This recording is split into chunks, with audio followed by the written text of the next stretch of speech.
Hi, everybody. Welcome to another episode of Barbecue and Brew Show. Today, I'm flying solo a little bit. So my co-pilot Reyan is not here, but I've got an amazing guest. I've got Craig Munro from Quality Meats Wilberforce.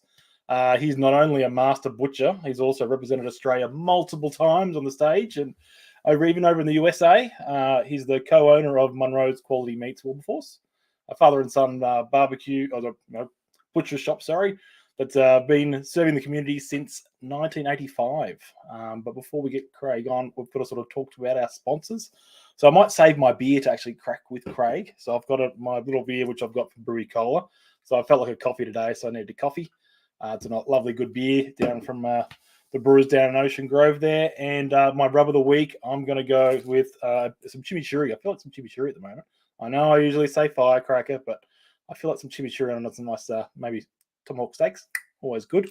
And again, if you go on to therubsociety.com.au and use our discount code RFTRS at checkout, you will get 10% off. So without any further ado, let's bring Craig in. Hello, Craig. Hey, thanks for having me. Now, the most important thing, what are you drinking? Thank you very much. Thank you for having me. I got Hawks Lager. Hawks Lager. So yeah. There are a couple of Hawks Lager, yeah. So based off Bob Hawke. Yep. So what they've actually done is they got to Bob Hawke before he passed, and he was actually really, really kind and said that he was happy for them to use his likeness and his name on the can. Oh, really? But but his portion of the profits get donated to Landcare. So that's really good. One for the country, as you always said. So cheers. I'll have one now. Cheers. So the first thing I touched on that you are a master butcher. For people who don't know, what does that actually mean? So that was actually an award handed out by the Australian Meat Industry Council. Mm-hmm. I am currently the first and only master butcher in New South Wales, as recognised by AMIC. What it sort of boils down to is it's not just your skills or what you're able to create. It's got a lot to do with how you interact with your community. Things like this as well, getting out there and promoting our industry, the apprentices that we've got coming through and teaching the trade to the next generation. It's all those sorts of things combined, as well as I think a little bit of maybe inspiration to make a lot of other butchers want to strive to be more, I guess. So yeah, I was very, very proud and honoured on the night that I was awarded it. So give us a bit of a background about your journey. So, you're part of a family business, you've sort of grown up all around the butchery industry. So take us back to early days and how did it all come about for you? So for me, I'm a third generation butcher. I was very, very fortunate to learn my trade from both my father and my grandfather in the same shop that I'm in right now. My grandfather opened the shop in 1985 and my father has run it ever since. My earliest memories are actually from going to daycare, which was actually right next to the shops, getting up early in the morning with my dad, and he would drop me off there on his way to work. And because the daycare closed a little bit earlier than the shop closed, I would spend my afternoons in the butcher shop after daycare, and probably just running amok. But I felt like I did a little bit of work, and I'd be paid with a Frankfurt every night for me troubles. So I'd have a snack on a little cocktail Frankfurt on the way home. That's not too bad for a family business, getting paid in Frankfurts, It's better than a lot of things that I've heard. So no, I was very, very lucky.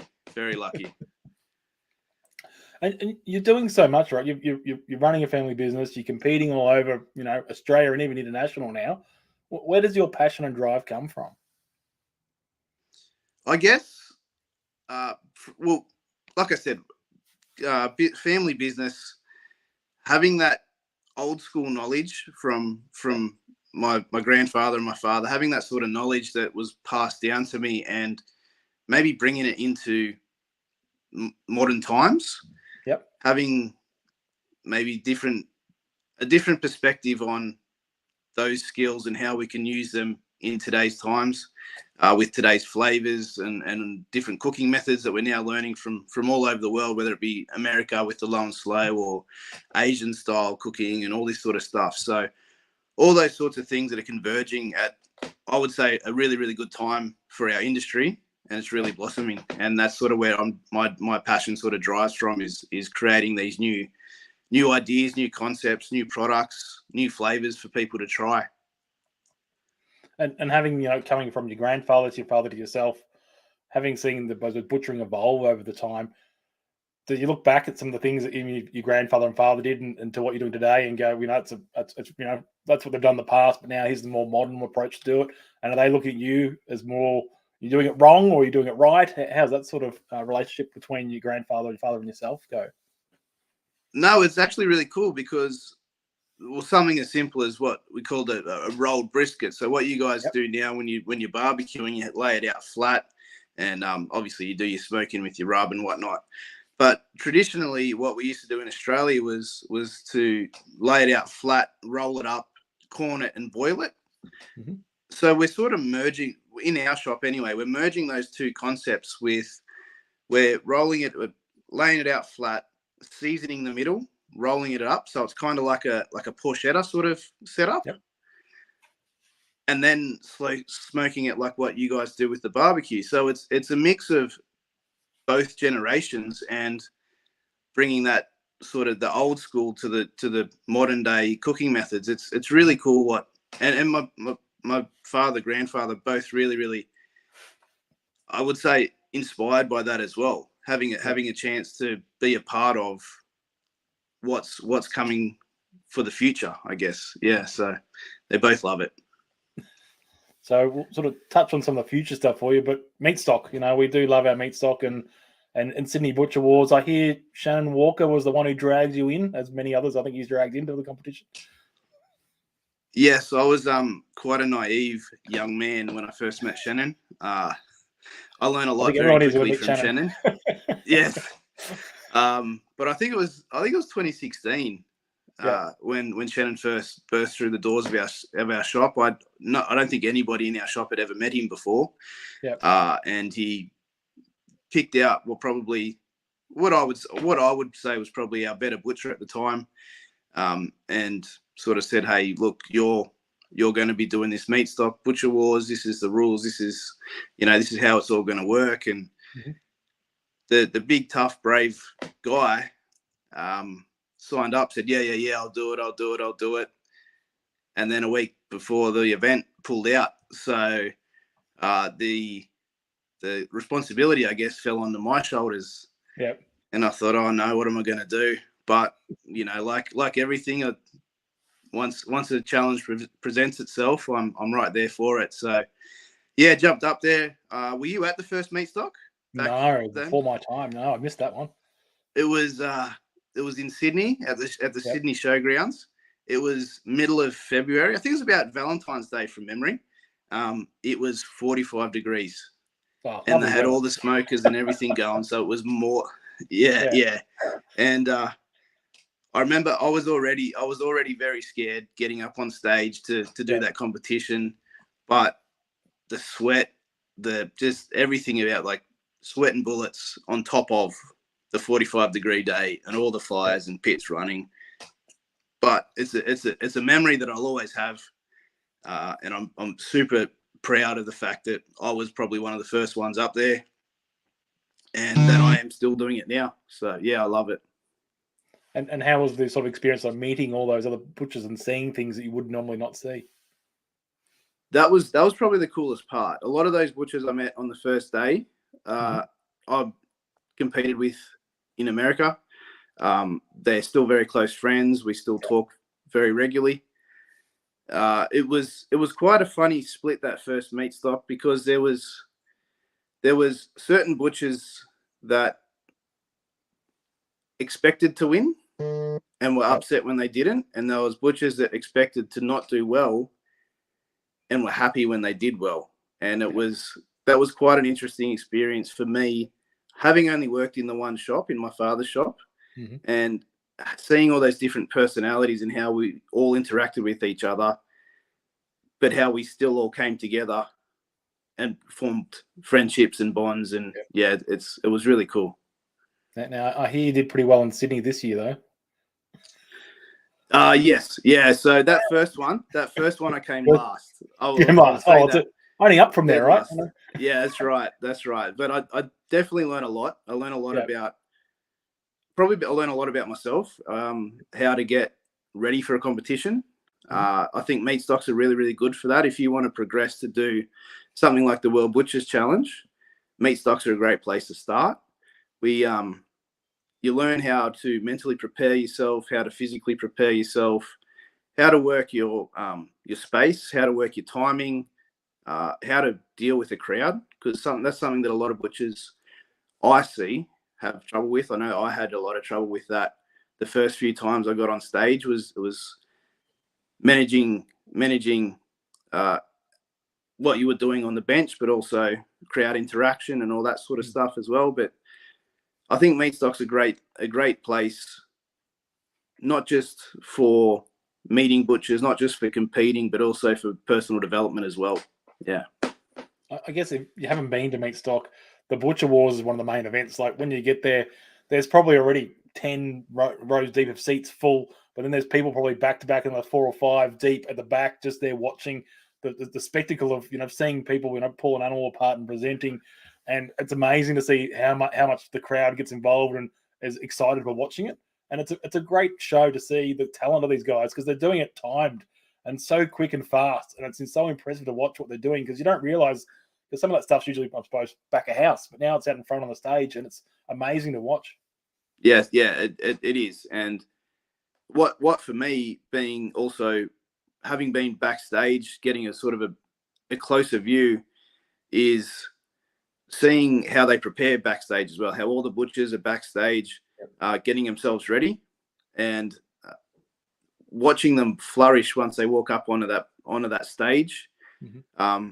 That's really exciting for me too, to see everybody sort of lift, maybe grow a foot or two taller once they pop out onto that stage. And it helps them too, getting back to their own shops once they've done that. Even if you don't go home with a trophy, you've definitely gone home with something. You've gone home with the knowledge of how to do this better or how to do that better, or there's always something to learn. And I think it's great. And you were part of the Australian team, so you went and represented the World Butcher Wars in the USA in September. How did that go? That was a lot of fun. That was very, very nerve-wracking for me. I was invited to be part of the team because of Meatstock, because I had been able to achieve there. Mm-hmm. And we had such a short time. There was originally a team in place, and for multiple reasons, members had pulled out, whether it be too busy in their shops, staffing issues, not wanting to get COVID vaccinations, all those sorts of issues, which is entirely fine. Everyone's entitled to do what they got to do. But I think we were given about 4 months or so to get ready for it, maybe a little bit longer. It's not much. No, but walking into that first training session for me was really daunting, because we had on my left-hand side, we had Brett Laws, Butcher Lawsy. I'm sure everybody knows him from Instagram. I think he's got over 40,000 followers. On my right-hand side, I had Joel the Butcher, TikTok superstar. Looking straight at me was Luke Lewson from the Meetup podcast. Yep. And then I had Gary Thompson from the Squealing Pig, the guy that took on the vegans and won. And then Tom Boucher at the end. Yeah. He's an all-star. He's an all-star for the Australian team. He's been in there for five competitions or something. So I walked in there and I thought, how the hell did I end up in this team? I thought, I'll just keep my mouth shut and do what they tell me to. And that worked pretty well for me. I think I was able to do my job, and that's sort of what we planned on. But the longer we spent together, the easier it got. The more I realized that these guys they're just like me. They were, and once we sort of got the bullshit out of the way of everybody's perceptions of each other, we all realized that we're all just normal people, and that's when the creativity and the teamwork started flowing. And yeah, it was really good. It was really awesome to get there and produce what we produced. So yeah, it was great. And second place is pretty good, really, on the world stage. It's not a bad title. Definitely, yeah, definitely. We were just pipped by the Germans, but Yep. I think given the time frame that we had, a lot of people were looking to write us off as well because of that issue. Mm-hmm. What it did show was how good butchers in Australia actually are. We just came from our own shops and just did what we do, and I think any butcher in Australia could have probably jumped in the place of myself or anybody else in that team and been able to produce what we produce. It's just what we do here in Australia is head and shoulders above what a lot of other countries do. Not only that, we have the world's best apprentice in Matt Teichman. I don't know if did you hear about that? Yes, I'm sure. Matt Teichman was second in the world was first in the world for, and Gareth Hunt was second in the world for young butcher, and also Joe Mabley fourth in the world for young butcher. So all in all, a standout team. I was just super lucky to be part of it. And with Jess Pryles being the host, it looks like Australia's sort of getting known on the world stage, and we're sort of slowly working our global dominance in the meat and butchering space. Yeah, definitely. It was good to catch up with Jess. Actually, there was it was great to, after the competition was all finished, and sit down and have a couple of drinks and just catch up, because you normally only ever see her at Meatstock when everybody's so busy. We were talking earlier about everybody's running around, everybody's got something to do, but on that night we were able to just sit and chill and have a chat, which was good. And I saw Shannon taking over Instagram, taking lots of photos, and that was quite good as well. Yes, yeah, that Shannon's always going to be doing that. So yeah, it was great.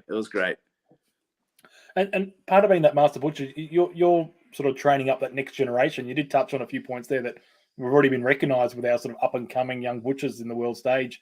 But bringing on that sort of next generation of butchers, how do you find that? Is it sort of changing from when you were younger, or is it more exciting? It's definitely changing from when I was younger. What I find is, if you choose to put on an apprentice, you also choose to take on their problems, which is fine. You also choose to learn a new language because they're coming out of school and they don't speak like us. So you choose to take on the apprentice. You choose to learn a new language. You choose to take on their girlfriends as well.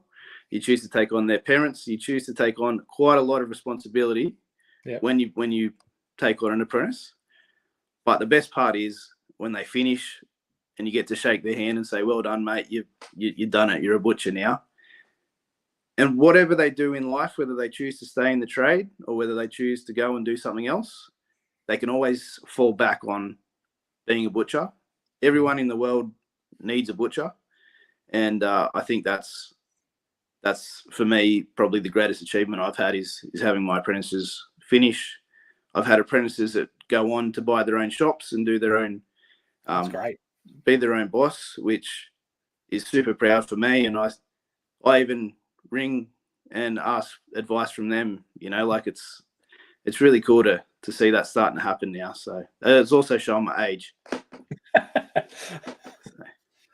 So let's sort of go back and talk about the shop. So Wilberforce, for people who haven't been there, it was really one store, but now you've extended it to two.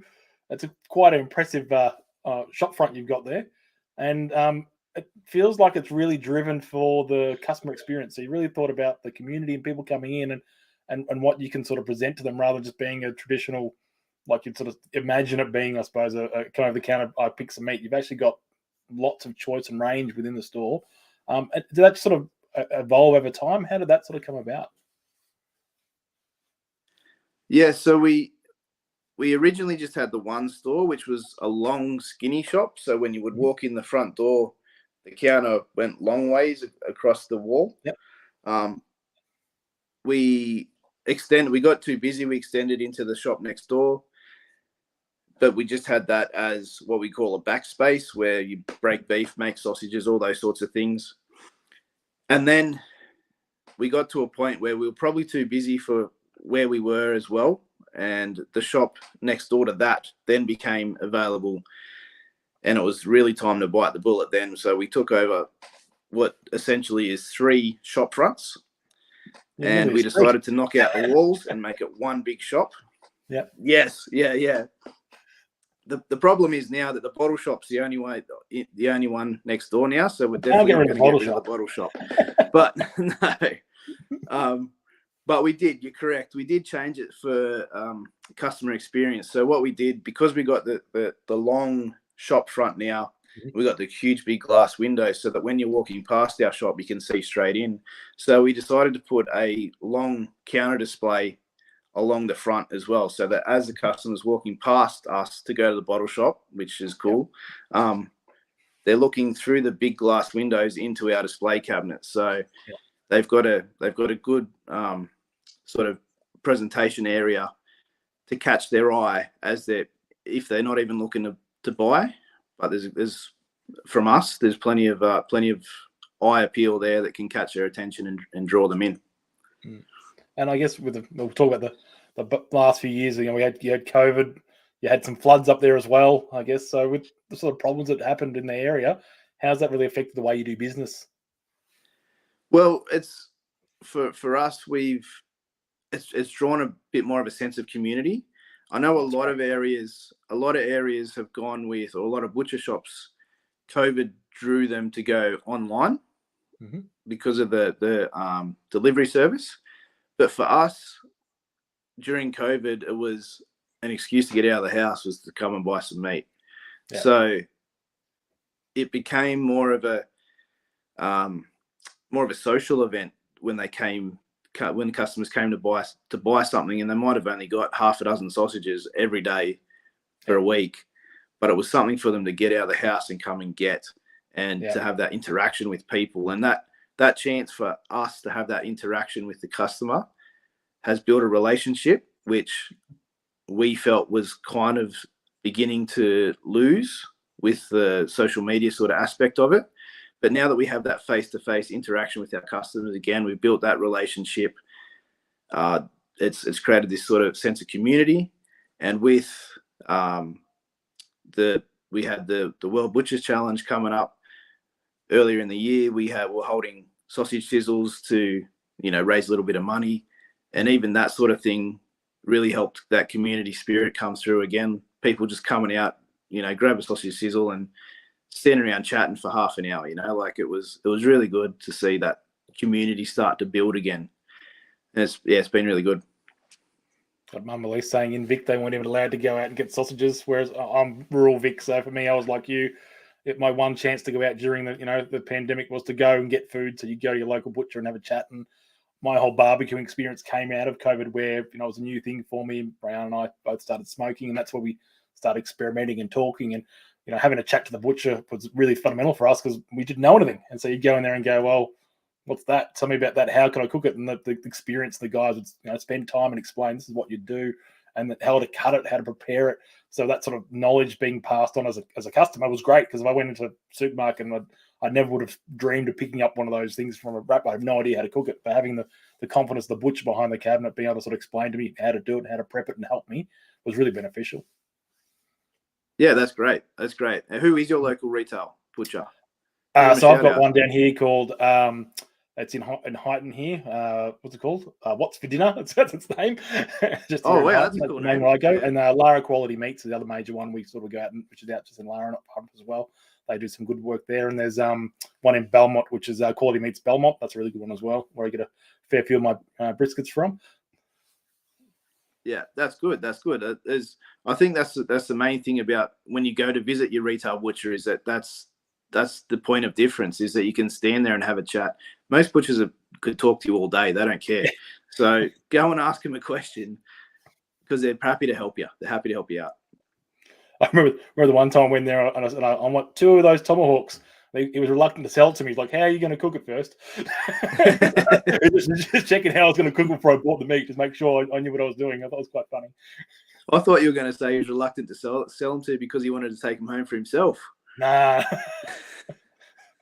It's always when you go in there and they've got all the ones, all the ribs all in sauce, and you walk in, the guy goes, I know what you want, and he goes at the back and gets straight away. After a few trips, they know who you are. They know exactly, you're not going to buy that one, but you want this. They got the back, I've got this for you. Or when they one time said, give me the big ribs, the biggest you've got. And they came out with these like massive dinosaur ones for me once. And they were just absolutely huge, the biggest ribs I've ever seen. I've never seen them that big again, but just the old guy went at the back and just cut them for me. Here you go. And just the service was great. And again, it made the experience, more enjoyable, right? Because you're getting that two-way interaction with the butcher itself. Yeah, it's awesome. That's good. Yeah, it's that, like I said, that's why you go to a retail butcher. And I'm glad you got that experience. Yeah. So what about AMIC? So can you talk a bit about that? Does that help your business? So AMIC stands for the Australian Meat Industry Council. Yep. They are sort of I wouldn't say they're an optional extra for a lot of businesses. Yep. For us, we like to be a part of it because we have quite a few staff members, so they help us out with like wage calculations, that's good. HR issues, all that sort of stuff. So that's why we like to be a part of it. I'm also now on the board, on the New South Wales board of AMIC, which is once again really cool for me because I get to have somewhat of an influence or a say on how the industry, or maybe not so much a say, more of an in-depth look on how the industry is run or perceived from a political standpoint, from the community standpoint. That's sort of something that I like to be a part of, just for those sort of little insights that I can pick apart. And you guys are MSA graded meat as well, aren't you? So what does that mean for your customers? Well, so the MSA program is run by the MLA, Meat and Livestock Australia, and MSA stands for Meat Standards Australia. So that is a grading system which allows us to look at beef and lamb and the way that they to guarantee eating quality and also tenderness. So it's just a way that we can guarantee that our customers are getting what we want them to get, what we think they deserve. My grandfather had a farm out at Cumnock, which is just the other side of Molong, which is just the other side of Orange in Orange, New South Wales. Yeah, there you go. Which is just the other side of Bathurst. So so it's out central west of New South Wales. And when we first opened the shop, he had a program that he ran for us to get our cattle from. And as he got older, he was able to produce less. And unfortunately, at that same time was when the shop started to get busier and busier and busier. So the MSA program came together at a really good time for us, because it was very, very similar to the same program as what my grandfather was running out at the farm. So we were able to line that up, and we're pretty happy that Doug Piper from the MLA actually put us onto it. And it's been beautiful for us ever since. And one of the things that I really liked about what I saw your shop was the dry aged. So I haven't tried it. I'm always keen to try dry age, and I see you've got a dry age cabinet there.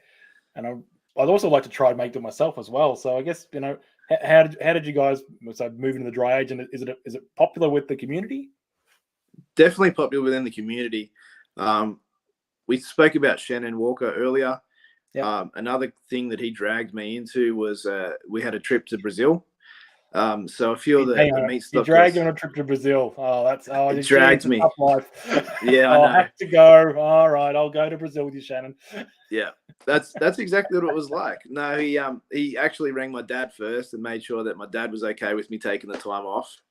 Then he sent my girlfriend a text letting her know, and then told me, "You've got no excuse now. You got to come." So, yeah.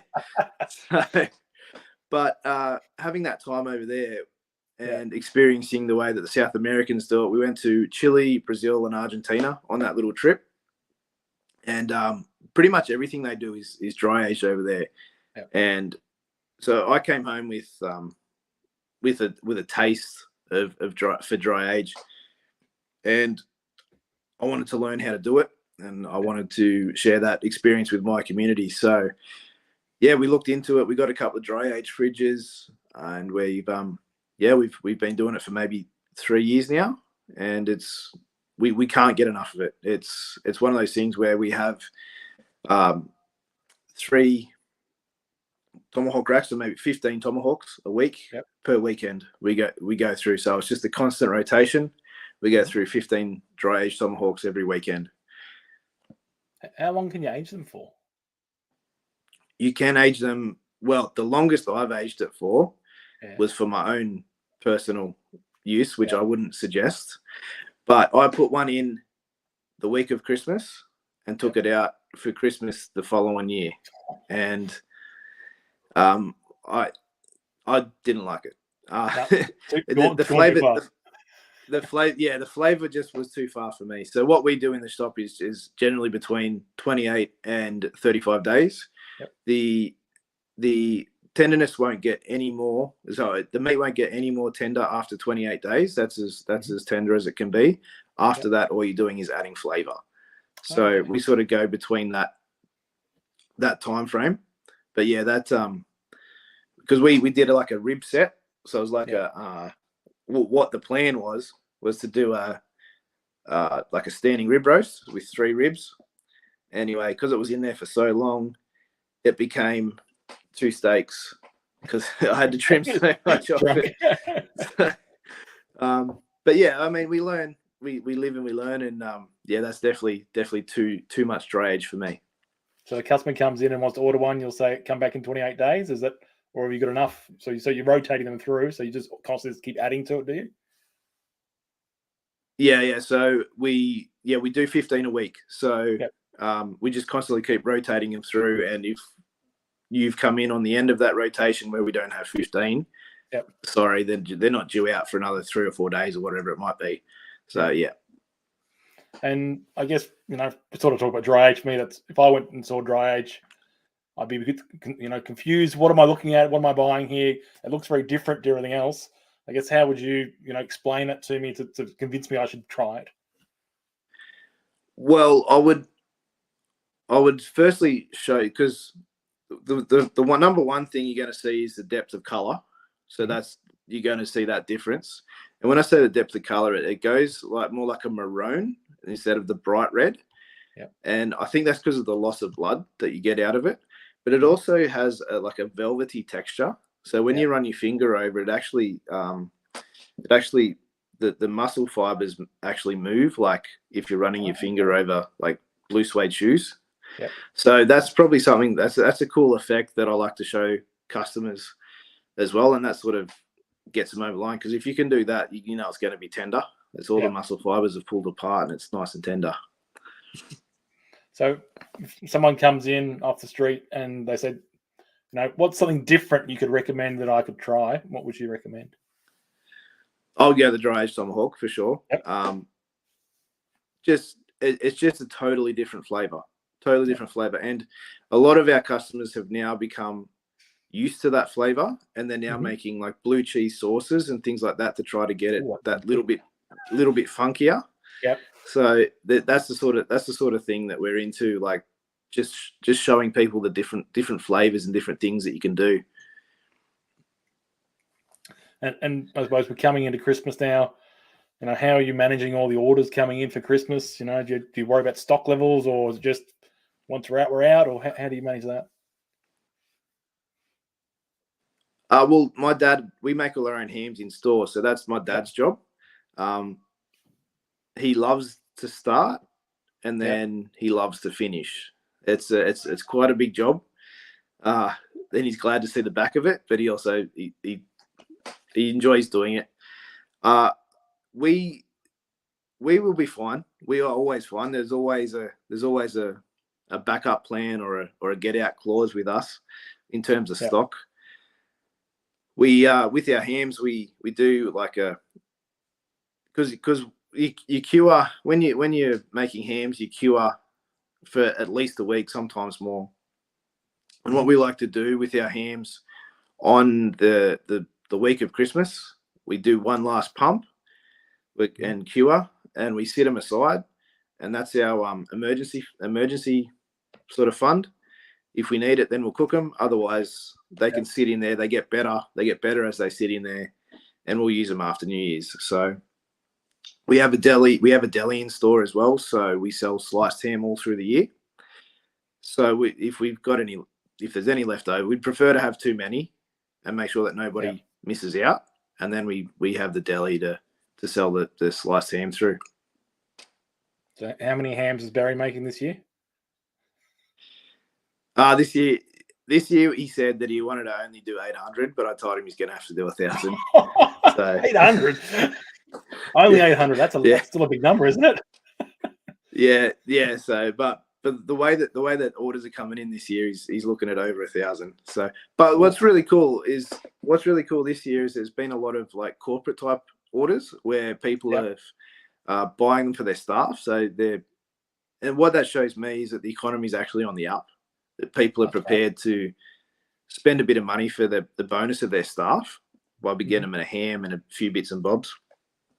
So that for us is an indicator that maybe the economy is not as bad as what you're seeing on the news, that people are a bit more confident than what they're saying. So, yeah, I think it's going to be a big Christmas. I think every butcher in Australia is feeling the same. That's going to be a big one. Everyone I've spoken to are saying the same thing. So, yeah, looking forward to it. I suppose we've all sort of missed out the last few years, haven't we? So we've sort of missed out on the parties and the gatherings, and so now we're all sort of back to whatever norm it is now. So it's good to sort of sit around with the family, even your work colleagues, and have that sort of feast. Yeah, definitely. I think that's what I'm looking forward to as well. Like being able to get a big group together and cause a bit of mischief, have a bit of fun. So are you looking forward to having a ham on Christmas Day, or you're hammed out by then? No, I'm pretty hammed out. I was actually said to the guys at work today, I might have a shave because I can feel like my beard. I can smell the ham through my beard, like all the smoke is stuck, and I can smell the smoke. Yeah. So I'll be having a shave after I get off here tonight. And the other great thing that you guys do is the test kitchen. Can you tell me a bit about the test kitchen? Yeah. So my partner, who I recently married, is a chef, fully qualified chef. She now works in the store with us. She's actually had quite an interesting career path as well. She was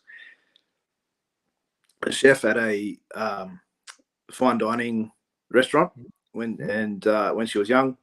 Then she became a chef at a daycare center, so cooking for kids. And then she became a high school teacher teaching hospitality. Sorry. So she's had a wide range of careers in the one sort of space, and now she's working with us. So I'm not sure. I guess she questions every decision she ever made before she got to us. But she's running the test kitchen, and what that's all about is just getting the ideas out there for people to try different things. It can be quite easy to get stuck into a rut, and Monday spaghetti bolognese, Tuesdays bangers and mash. You know, like you get into this sort of routine that can be hard to break. But having that sort of every Sunday we put a test kitchen up, which is just more like a Kickstarter or a jump starter that maybe might not be exactly what you were after, but it might create some sort of spark within your own sort of mind to be able to put your own spin on something or try something different. So that's what that's all about, was just to open up everyone's minds. Are you going to steal some of those tips and take them to the competitions for you? So I always do. Yeah. Most of my best ideas are hers anyway. Yeah.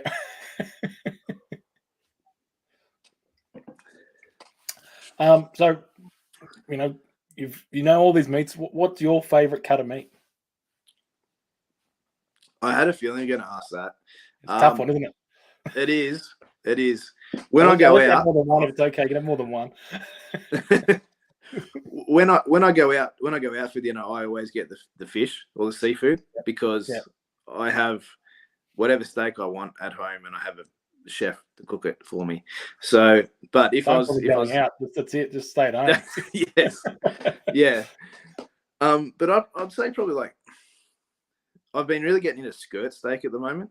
That was something that before I went to Brazil, I'd never had before. But since being over there, trying the different ways that they do things, skirt steak with a heap of salt and chimichurri, and they do like a breadcrumb. It's like a herby breadcrumb mix to give it a bit of crunch. Yep. Yeah, that's sort of something super easy on the barbecue, light and easy, like light, simple, little bit of salad, good to go, nice and easy. What about yourself? What's your favorite?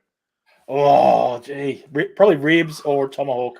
I love my pork ribs, and I do love a tomahawk. Yeah. So it's in there. And then my daughter loves lamb, but I don't like the price of lamb. So yeah, she'd have lamb every meal if I could afford it. It just gets a bit pricey, that. So lamb's always on the cards as well for us because she loves lamb. But I think pork ribs is probably my favorite because it's very forgiving and you can experiment a lot with it and play around with it. And a tomahawk, I just love for the family. We just, you cook one huge one, we can feed three of us, Yeah. And it feeds you for a couple of days. That's wow. Yeah. The ribs. the ribs don't last long. Yeah. Fair enough. And so do you get time to barbecue much as well? I would love to. Yeah. Through the winter, I do. During the summer, I play cricket. I'm one of those idiots that you see on the stinking hot days out in the middle of a field.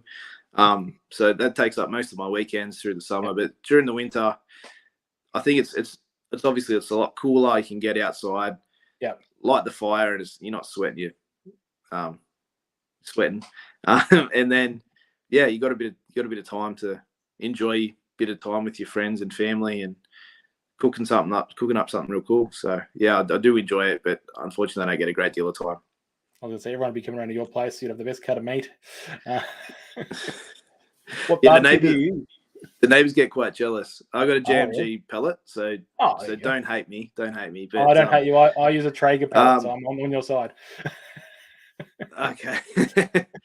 It's for me the pellet smokers are an easier way for because we as butchers we do so many hours. I'm able to come home, put something in the smoker. It's almost like a set and forget. Go and do the lawn, come back, give it a spray. Go and do the whippersnipping, come back, give it a spray.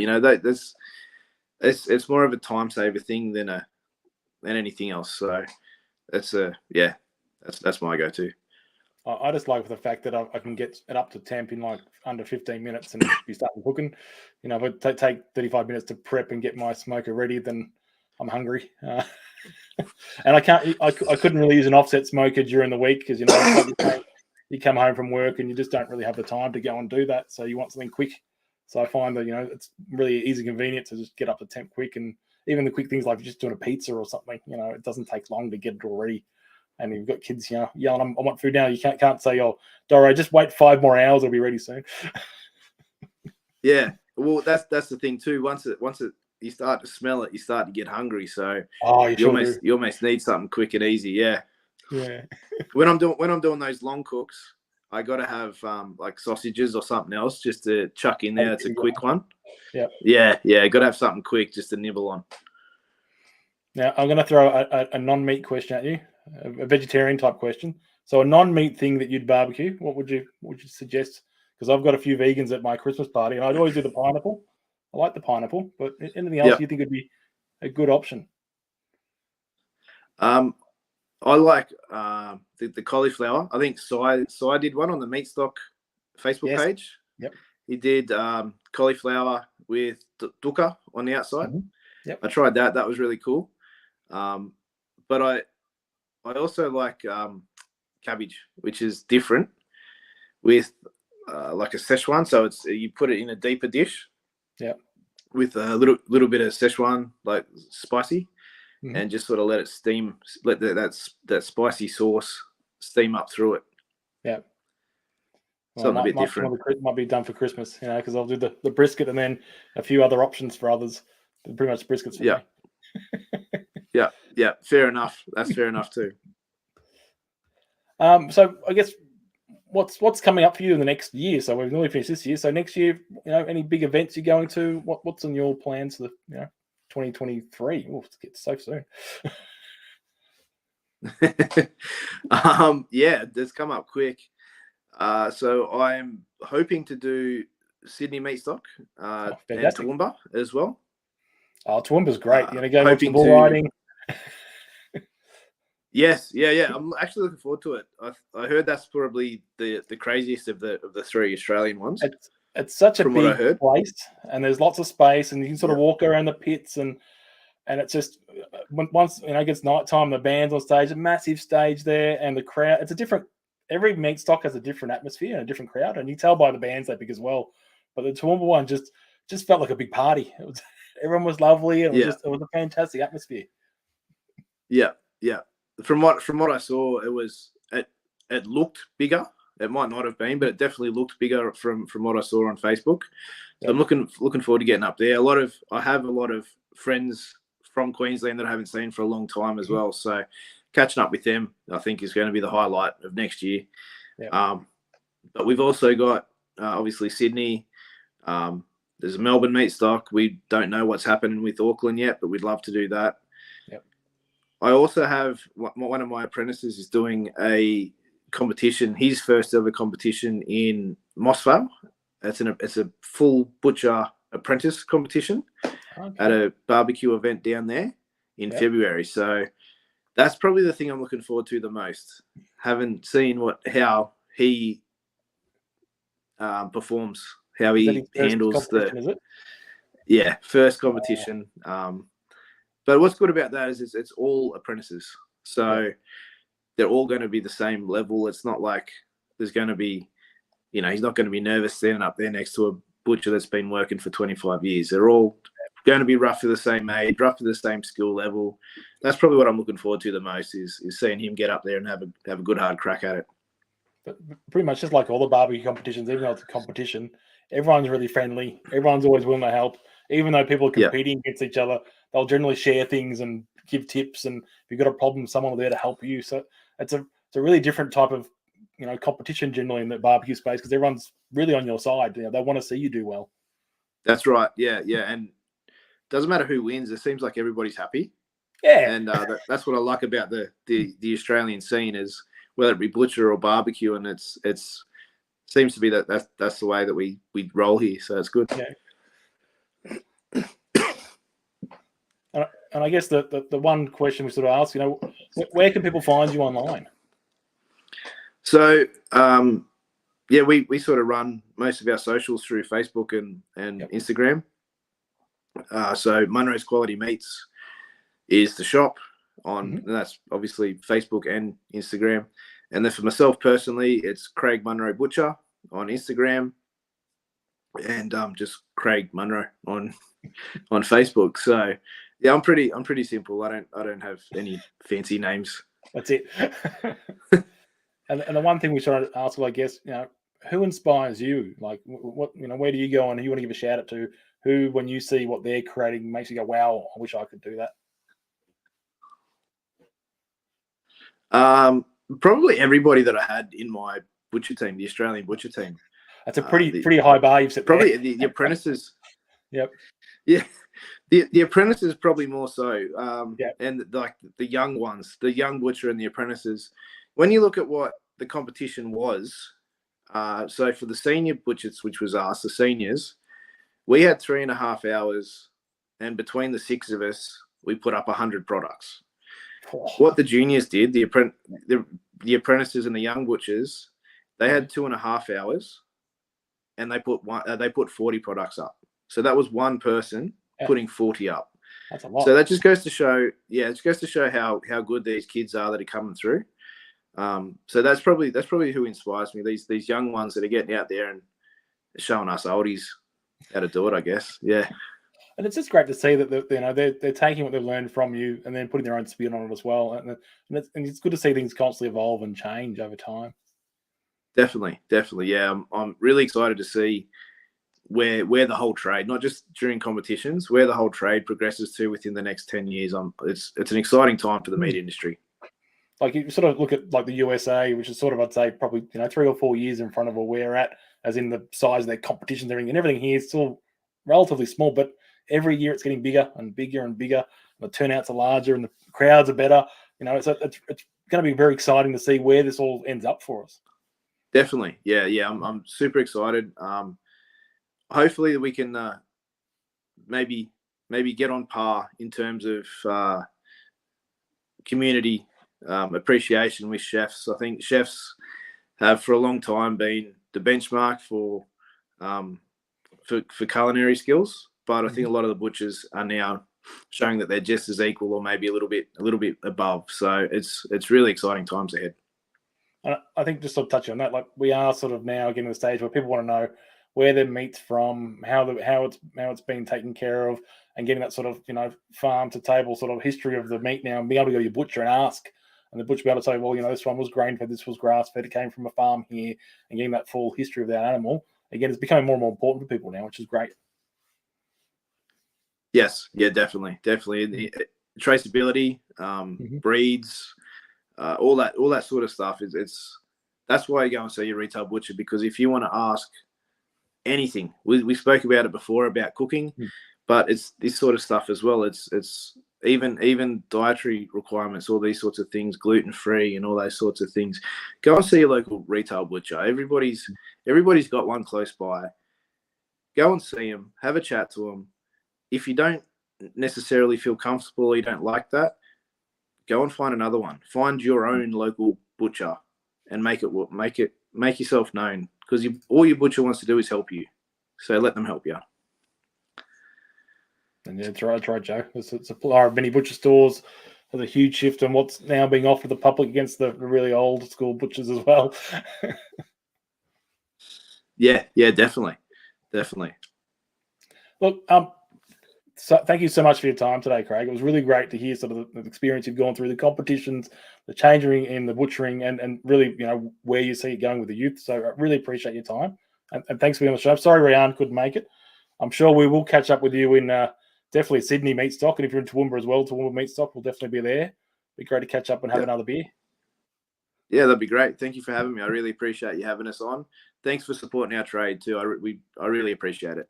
Oh, no, it's great. It's great for us as well. As I said, that's where we get all our knowledge from, right? So we're just the humble, backyard cooks, and having that sort of experience, and so people are so approachable to ask questions is really, beneficial for us as well.